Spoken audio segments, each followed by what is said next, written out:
ಜನತೆಗೆ 2020 ಚುನಾವಣೆ ಟೈಮಲ್ಲಿ ನಾವನ್ನ ಘೋಷಣೆ ಮಾಡಿದ್ವಿ. 5 ಗ್ಯಾರಂಟಿಯನ್ನು ಘೋಷಣೆ ಮಾಡಿರೋದು ತಮಗೆಲ್ಲ ಗೊತ್ತಿರೋದು ವಿಚಾರ. ನಮ್ಮ ಸರ್ಕಾರ ಬಂದು ಒಂದೇ ತಿಂಗಳಲ್ಲಿ ವಿರೋಧ ಪಕ್ಷದವ್ರು ಏನಂದರು, ಈ ಘೋಷಣೆನ ಏನು 5 ಗ್ಯಾರಂಟಿಯನ್ನು ಘೋಷಣೆ ಮಾಡಿದ್ದಾರೆ ಇದು ಲಾಗು ಆಗೋಕ್ಕೆ ಸಾಧ್ಯ ಆಗಲ್ಲ. ಕಾರಣ ಅಂದರೆ ಇದು ಲಾಗು ಆಗಬೇಕಾದ್ರೆ 55ರಿಂದ 60,000 ಕೋಟಿ ಆಗ್ತದೆ. ಬರೀ ಇದು ರಾಜಕೀಯ ಭಾಷಣ ಮಾಡಿದ್ದಾರೆ, ಇದು ಲಾಗು ಆಗೋಕ್ಕೆ ಸಾಧ್ಯ ಆಗಲ್ಲ ಅಂದರು.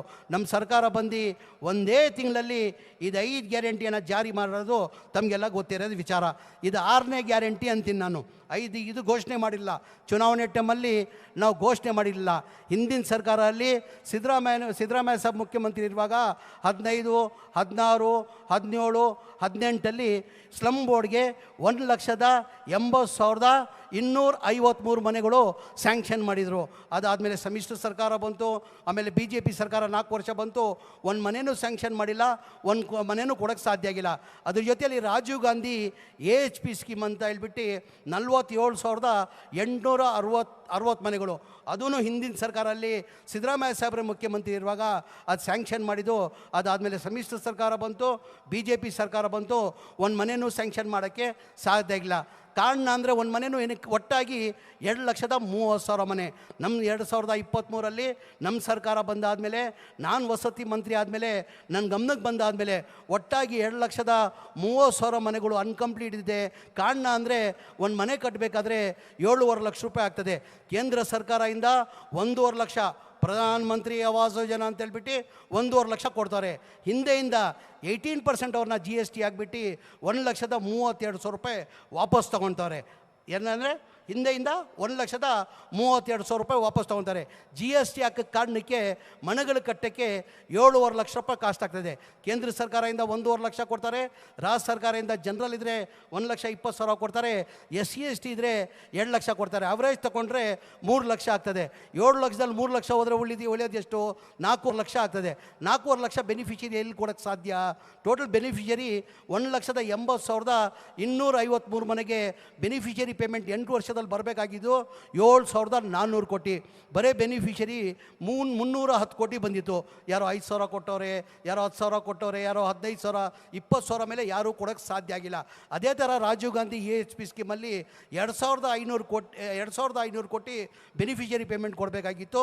ಬರೀ 105 ಕೋಟಿ ಬಂದಿತ್ತು. ಅಂದರೆ ಬಡವ್ರು ಕೊಡೋಕ್ಕೆ ಸಾಧ್ಯ ಆಗಿಲ್ಲ. ನನ್ನ ಗಮನಕ್ಕೆ ಬಂದಾದಮೇಲೆ ಹೆಂಗಪ್ಪ ನನ್ನ ಮನೆ ಮುಖ್ಯಮಂತ್ರಿ ಉಪಮುಖ್ಯಮಂತ್ರಿ ಗಮನಕ್ಕೆ ತರೋದು? ಏನಕ್ಕಿದ್ರಿ ಗ್ಯಾರಂಟಿಗಳಿಗೆ ಕನಿಷ್ಠ 55ರಿಂದ 60,000 ಕೋಟಿ ಆಗ್ತದೆ. ಇದು ಮನೆಗಳು ಕಂಪ್ಲೀಟ್ ಮಾಡಬೇಕಾದ್ರೆ ಕನಿಷ್ಠ 9,500 ಕೋಟಿ ಆಗ್ತದೆ. ಹೆಂಗಪ್ಪ ನಾನು ಮನೆ ಮುಖ್ಯಮಂತ್ರಿಗೆ ಉಪಮುಖ್ಯಮಂತ್ರಿಗೆ ಹೇಳೋದಂತ ಧೈರ್ಯ ಮಾಡಿ ಮನೆ ಮುಖ್ಯಮಂತ್ರಿಗೆ ಗಮನಕ್ಕೆ ತಂದೆ. ಸರ್, ಹಿಂದಿನ ಸರ್ಕಾರದಲ್ಲಿ ತಾವೇ ಮುಖ್ಯಮಂತ್ರಿ ಇರುವಾಗ ಈ ಮನೆಗಳು ಸ್ಯಾಂಕ್ಷನ್ ಆಗಿದ್ದು. ಅದಾದಮೇಲೆ BJP ಸರ್ಕಾರ ಬಂತು, ಸಮ್ಮಿಶ್ರ ಸರ್ಕಾರ ಬಂತು, ಒಂದು ಮನೆಯೂ ಕೊಟ್ಟಿಲ್ಲ, ಒಂದು ಮನೆಯೂ ಸ್ಯಾಂಕ್ಷನ್ ಮಾಡಿಲ್ಲ. ಈ ಮನೆ ಕಟ್ಟಬೇಕಾದ್ರೆ ಸರ್ ನಾವು ಬಡವ್ರು ಕೊಡೋಕ್ಕೆ ಸಾಧ್ಯ ಆಗಲ್ಲ. ನಾವೇ ಸರ್ಕಾರ ವತಿಯಿಂದ 4 ಲಕ್ಷ ಕೊಟ್ಟು ನಾವು ಮನೆಗಳು ಕಟ್ಟಬೇಕಾಗ್ತದಂತ ಮನೆ ಮುಖ್ಯಮಂತ್ರಿ ಗಮನಕ್ಕೆ ತಂದೆ. 4-5 ರಿವ್ಯೂ ಮೀಟಿಂಗ್ ಮಾಡಿ ನೀನು ಹೇಳ್ತಾರೆ ಸತ್ಯ ಕಣೋ, ಬಡವ್ರು ದುಡ್ಡು ಕೊಡೋಕ್ಕೆ ಸಾಧ್ಯ ಆಗಲ್ಲ. ಅದು ಎಷ್ಟನ ಕಷ್ಟ ಆಗಲಿ, ಎಷ್ಟನ ತೊಂದರೆ ಆಗಲಿ, ಆ 9,500 ಕೋಟಿ ನಾನು ಕೊಡ್ತೀನಂತ 2024 ಜನವರಿಯಲ್ಲಿ ಕ್ಯಾಬಿನೆಟಲ್ಲಿ ತಂದು ಅಪ್ರೂವ್ ಮಾಡಿ 500 ಕೋಟಿ ಬಿಡುಗಡೆ ಮಾಡಿದ್ದಕ್ಕೆ ಕಾರಣಕ್ಕೆ ನಾವು 36,789 ಮನೆಗಳು ಕೊಟ್ವಿ. ಏನಕ್ಕೆ BJP ಅವ್ರು ಕೊಡೋಕ್ಕೆ ಸಾಧ್ಯ ಆಗಲಿಲ್ಲ? ಏನಕ್ಕೆ ಕುಮಾರಸ್ವಾಮಿ ಅವರು 1.5 ವರ್ಷ ಇದ್ದರು ಮುಖ್ಯಮಂತ್ರಿ ಆಗಿ, ಅವ್ರ ಬಡವ್ರ ಬಗ್ಗೆ ಕಾಳಜಿ ಇಲ್ವಾ? ಯಡಿಯೂರಪ್ಪ ಅವರು 2 ವರ್ಷ ಮುಖ್ಯಮಂತ್ರಿ ಆಗಿದ್ದರು, ಅವ್ರ ಬಡವ್ರ ಬಗ್ಗೆ ಕಾಳಜಿ ಇಲ್ವಾ? ಬಸವರಾಜ ಬೊಮ್ಮಾಯಿ ಅವರು 2 ವರ್ಷ ಮುಖ್ಯಮಂತ್ರಿ ಆಗಿದ್ದರು, ಅವ್ರ ಬಡವ್ರ ಬಗ್ಗೆ ಕಾಳಜಿ ಇಲ್ವಾ? ನಾವು ಘೋಷಣೆ ಮಾಡಿರಲಿಲ್ವಾ?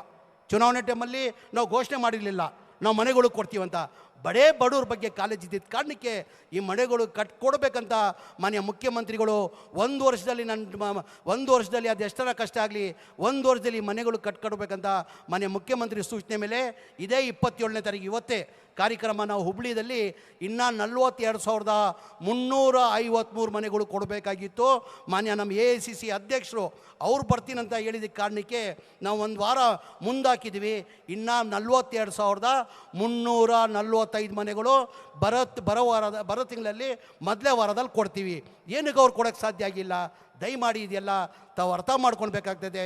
ನಾವು ಚುನಾವಣೆ ಟೈಮಲ್ಲಿ ಘೋಷಣೆ ಮಾಡಿಲ್ಲ. ಅದ್ರ ಜೊತೆಯಲ್ಲಿ ತಮಗೆಲ್ಲ ಗೊತ್ತಿದ್ದಂಗೆ ಬೆಂಗಳೂರು ಸಿಟಿದಲ್ಲಿ ಸರೌಂಡಿಂಗಲ್ಲಿ ಪಾಪ ಬೀದಿ ವ್ಯಾಪಾರ ಮಾಡೋರು, ಆಟೋ ಚಾಲಕರು, ಬಡವ್ರು ಜಾಸ್ತಿ ಇರೋದು. ಹಿಂದಿನ ಸರ್ಕಾರದಲ್ಲಿ ಸಿದ್ದರಾಮಯ್ಯ ಮುಖ್ಯಮಂತ್ರಿ ಇರುವಾಗ ಒಂದು ಬಡವ್ರಿಗೆ ಈ ಥರ ಮನೆ ಆಗಬೇಕು, ಆಟೋ ಚಾಲಕರಿರಲಿ, ಬೀದಿ ವ್ಯಾಪಾರ ಮಾಡೋರಿರಲಿ, ಅವ್ರಿಗೆಲ್ಲ ಅವ್ರದ್ದೇ ಅಂತ ಮನೆ ಆಗಬೇಕಂತ 1 ಲಕ್ಷ ಹೌಸಿಂಗ್ ಸ್ಕೀಮ್ ಅಂತ ಒಂದು ಸ್ಕೀಮ್ ತಂದು 2016ರಲ್ಲಿ ರಾಜೀವ್ ಗಾಂಧಿಗೆ 1028 ಎಕರೆ ಬೆಂಗಳೂರು ಸರೌಂಡಿಂಗ್ ಸಿಟಿಯಲ್ಲಿ 1028 ಎಕರೆ ಜಾಗನ ಕೊಟ್ಟರು. ಯಾವಾಗ? 2016ರಲ್ಲಿ. ಅವಾಗ ನಿಗದಿ ಎಷ್ಟು ಮಾಡಿದರು? 6 ಲಕ್ಷ ರೂಪಾಯಿಗೆ ಅವ್ರನ್ನ ಮನೆ ಕೊಡಬೇಕಂತ ನಿಗದಿ ಮಾಡಿದರು. ಕೇಂದ್ರ ಸರ್ಕಾರದಿಂದ 1.5 ಲಕ್ಷ ಬರ್ತಾಯಿತ್ತು, ರಾಜ್ಯ ಸರ್ಕಾರದಿಂದ 1.5 ಲಕ್ಷ, ಸ್ಟೇಟ್ ಗೌರ್ಮೆಂಟಿಂದ 1,20,000, ST ಇದ್ದರೆ 2 ಲಕ್ಷ. ಅವ್ರು 2.5 ಲಕ್ಷ ಕೊಟ್ಟಿದ್ರೆ ಅವ್ರ ಮನೆ ಸಿಕ್ಕೋದು. ಆ ಮನೆ ಸಿಕ್ಕದ ಇದ್ದಲ್ಲಿ ಸ್ಯಾಂಕ್ಷನ್ ಮಾಡಿದರು.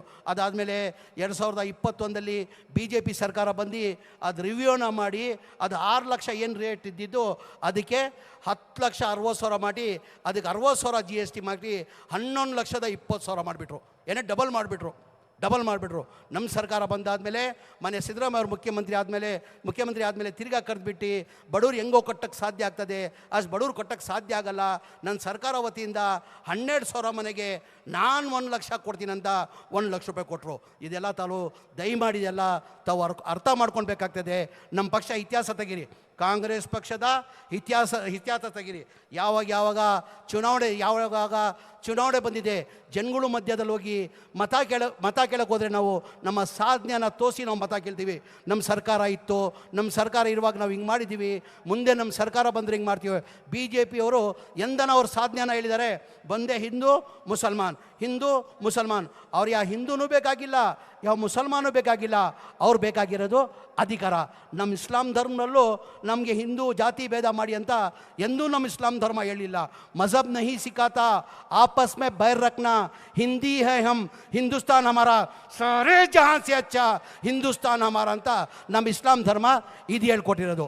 ದಯಮಾಡಿ ಇದೆಲ್ಲ ತಾವು ಅರ್ಥ ಮಾಡ್ಕೊಂಡು